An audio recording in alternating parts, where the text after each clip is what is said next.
Muy buenas a todos, somos uno de los grupos asignados y guiados por el Dr. Daniel Cartes y en este video presentamos nuestro ABP del caso número 1. Nuestro caso es el siguiente. Usted es llamado por un productor ovino de la región de Los Ríos durante el mes de enero.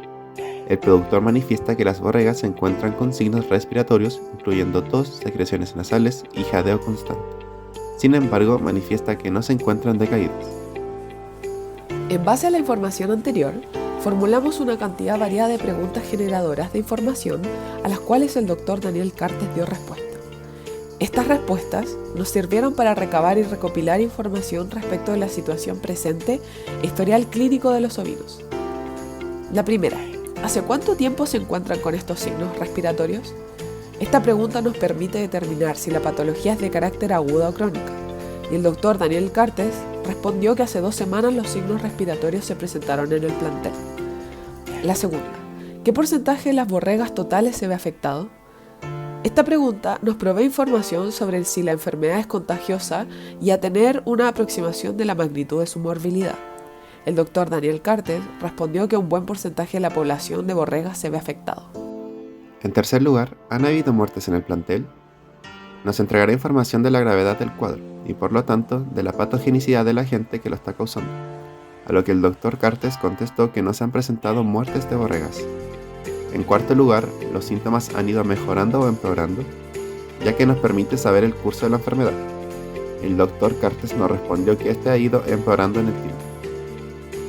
¿El problema se ha presentado con anterioridad en el plantel?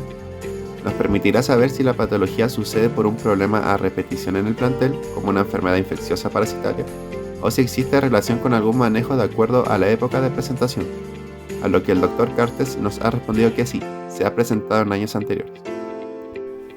Sexta, ¿qué tipo de sistema productivo hay en el plantel?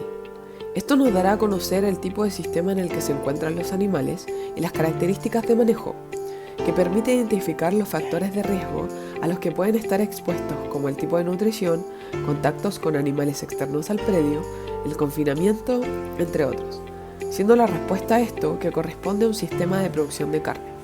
Séptima, ¿el plantel tiene un sistema cerrado o abierto? Para determinar si la enfermedad fue introducida al plantel, ya sea por animales incorporados al plantel por motivos productivos, a través de fomites, o de manera accidental en el caso de ser un sistema con acceso no monitorizado al exterior y por tanto al contacto con animales externos al plantel, donde la respuesta por el Dr. Cartes señala que es un sistema cerrado. Octava, ¿qué tipo de alimentación tienen las borregas? La cual es una pregunta básica que puede orientar hacia la causa del problema, ya que si comen alimento que se almacena puede estar expuesto a hongos o a sus micotoxinas, sustancias químicas que se guardan en el mismo galpón, siendo la respuesta por el Dr. Cartes de pradera de Vallica perenne. Y finalmente, en último lugar, los protocolos de vacunación y desparasitación se encuentran al día, ya que nos permitirá sospechar si la enfermedad tiene un origen parasitario o descartar que la enfermedad es causada por agentes clostridiales, ya que esta especie debe ser vacunada para estos, donde la respuesta fue que hace mucho tiempo que fue la última desparasitación, mientras que el esquema de vacunación se encuentra al día. A continuación, se establecieron 3 prediagnósticos en base a la información que se logró recabar.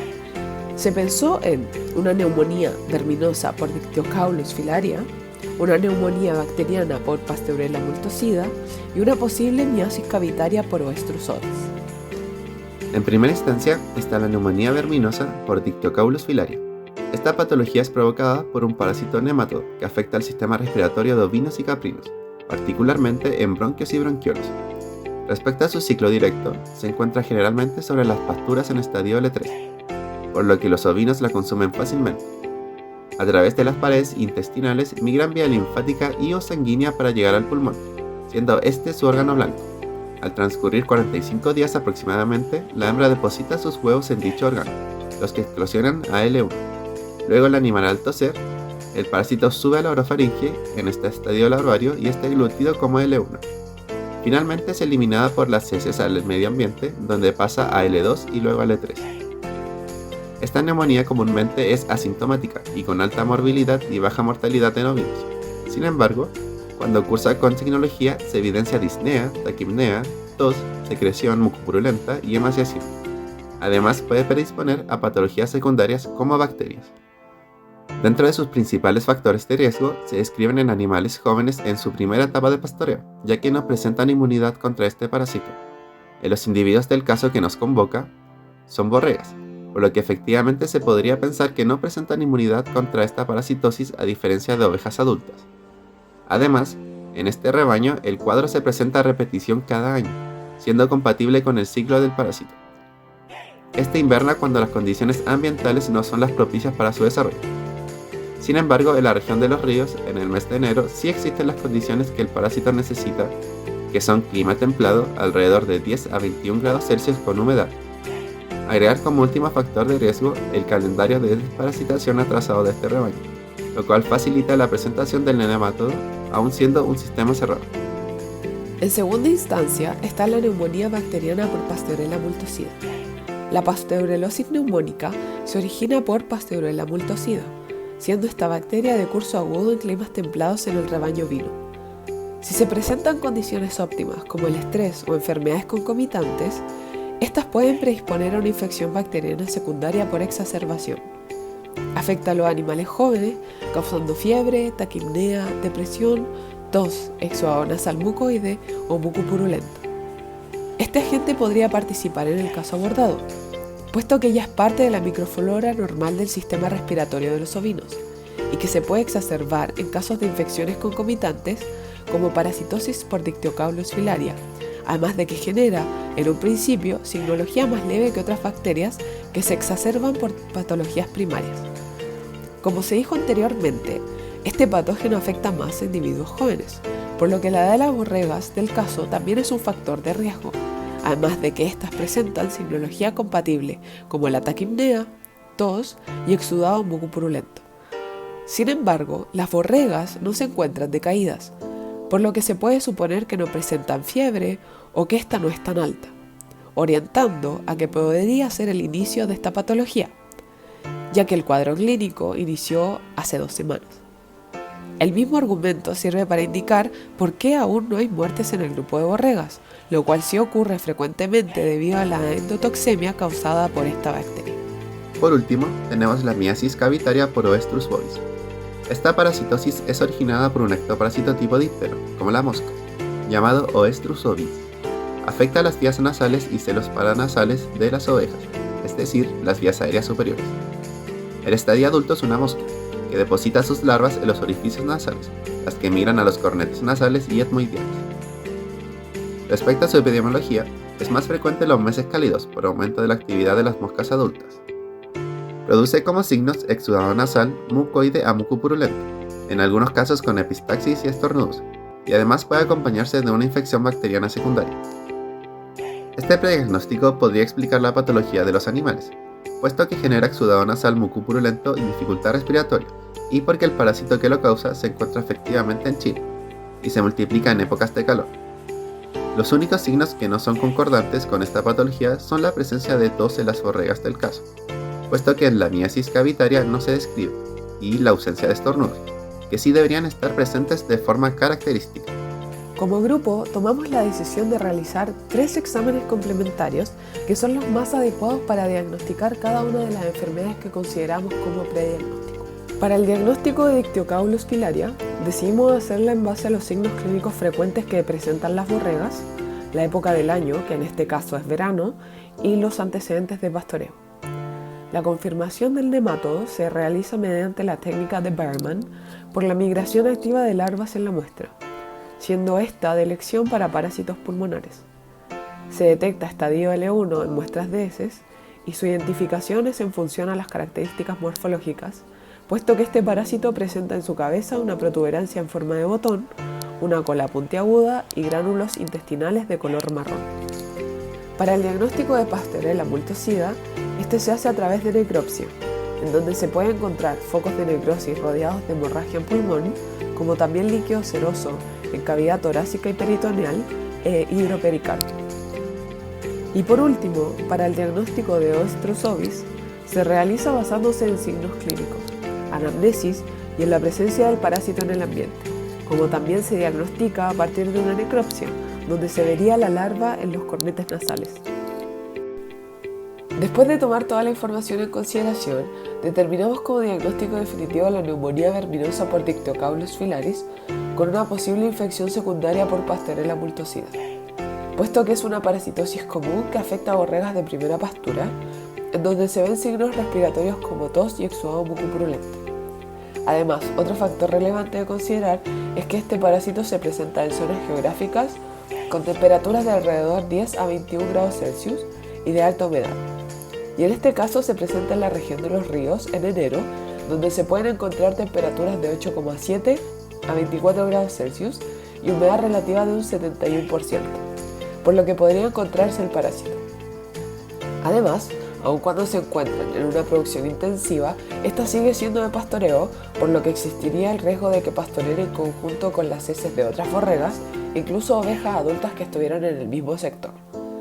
La infección secundaria con Pastorela multocida se puede justificar puesto que, dada la parasitosis original por Dictyocaulus filaria hace por lo menos 2 semanas, el ambiente de las vías respiratorias bajas se encuentra cambiado. Esto predispone a infecciones secundarias por bacterias, ya que son parte de la flora normal del pulmón y que se exacerban cuando las condiciones se lo permiten. Pastorela multocida encaja con este caso, puesto que se puede exacerbar por el parásito pulmonar y porque los signos que produce no son tan marcados y el grupo etario que afecta son animales jóvenes. Con respecto al tratamiento, es el siguiente. Para tratar el Dictyocaulus filaris, el tratamiento independiente del fármaco a utilizar debe instaurarse lo antes posible, a fin de evitar que se produzcan un gran número de lesiones en el pulmón. Se administraría fenbendazol de 5 a 10 miligramos por kilogramo de peso con un resguardo de 14 días en carne, e ivermectina de 0,2 miligramos por kilogramo de peso vía oral con un resguardo de 49 días en carne. Hay que tener en cuenta que cuando se produce una epidemia de Dictyocaulus filaria, todos los animales, tanto jóvenes como mayores, deben ser tratados y trasladados a nuevos pastos, si es posible. Y para el tratamiento de Pastorela multocida se administraría procaína penicilina G, 6.600 unidades internacionales por kilogramo de peso, vía intramuscular, cada 24 horas por 5 días, con 9 días de resguardo. Cabe destacar que en caso de presentar resistencia ante el antibiótico usado, se recurrirá a la realización de un antibiograma para rectificar debido al reciente historial de Pastorela SPP a presentar resistencia frente a beta-lactámicos. En cuanto al control y prevención, algunas medidas que podemos tomar son establecer un programa estratégico y anual de desparasitación, sobre todo antes y durante los periodos de mucha humedad, donde hay un mayor riesgo de infección, ya que son las condiciones adecuadas para que la Dictyocaulus filaria se desarrolle, con la aplicación de antiparasitarios internos y externos cada 6 meses, en otoño y primavera, ya que se puede mantener al rebaño con una carga parasitaria baja. Modificar los hábitos de pastoreo, al impedir que las borregas compartan pastos con los animales mayores en zonas clasificadas como de alto riesgo, y moverlas a otras pasturas para romper el ciclo biológico de Dictyocaulus filaria.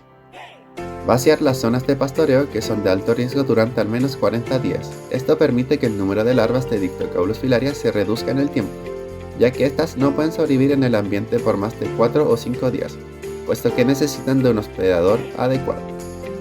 Mantener los pastos tan secos como sea posible, en relación con el clima y temperatura de la región de los ríos, y también alejar a los animales de lugares excesivamente húmedos, para así reducir la exposición de los animales a larvas infectivas. En conclusión, se nos presentó un caso con el objeto de desarrollar un aprendizaje basado en la resolución del mismo, donde tuvimos que recabar los datos importantes tanto del motivo de la consulta como de la anamnesis, para poder guiarnos a través de los signos y síntomas hacia la patología que se podría deber a una infección de Dictyocaulus filaria, donde también se puede sospechar de una infección secundaria por Pastorela multocida, ya que puede aumentar cuando las condiciones son óptimas, como en el caso de una infección. Finalmente, para prevenirlo en el futuro, se deben tomar medidas de prevención como desparasitaciones estratégicas, modificar la forma de pastoreo y cambiar los predios de pastoreo cuando estén contaminados, y mantener así los animales en ambientes secos y seguros. Bueno, eso fue todo. Muchas gracias por la atención. Besitos y ojalá tengan una buena semana.